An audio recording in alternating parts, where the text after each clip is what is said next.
কি করছো কি? এই যে ছাদের ঝাড় দিচ্ছি, ছাদটা কি অবস্থা দেখতে পাচ্ছ না?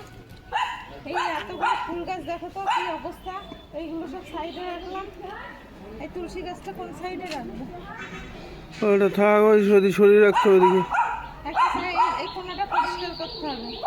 আর ছাদটা দেখো কি অবস্থা। তারপরে আবার ঢাকনা দিলে হয়, ঢাকনা দিলে সব ছাতা ছাতা পড়ে যায় না? নোংরা থাক তা তো পড়ে, কিন্তু করে কিরা বলো তিনি? পরে কিরা মরে যাচ্ছি আমি। এইগুলো এই গাছগুলো কি হবে? এগুলো এই গাছগুলো সাইজ করতে হবে, সব সাইজ হয়ে যায়নি। কবে হবে? পুজোটা দেখ, আমি একটু সুস্থ হয়ে যাই। টপে লাগাতে হবে, টপে লাগালে তারপরে সব এই কি অবস্থা, ছাদগুলো পুরো নষ্ট হয়ে যাচ্ছে। আমি একটু সুস্থ হয়ে যাই, সব ঠিক হয়ে যাবে।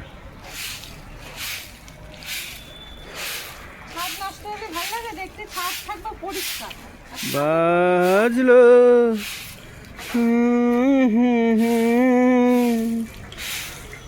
এটা নোংরাগুলো আমি এক জায়গায় কতদিন ফেলে দিবা? রাখো, এক জায়গায় করে রাখো। দিওয়ানি কালকে আমি ফেলে যদি পারি, যদি বেঁচে থাকি, যদি কালকে পর্যন্ত।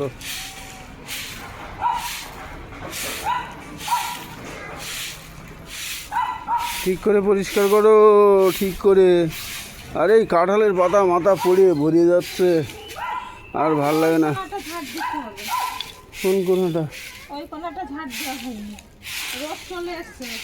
নেমে যাও তুমি, রোদ আসলে আর ঝাড় নাহলে মাথার যন্ত্রণায় পাগল হয়ে যাবো। নেমে যাও, এই কটা গুটিয়ে রেখে নেমে যাও। হুম।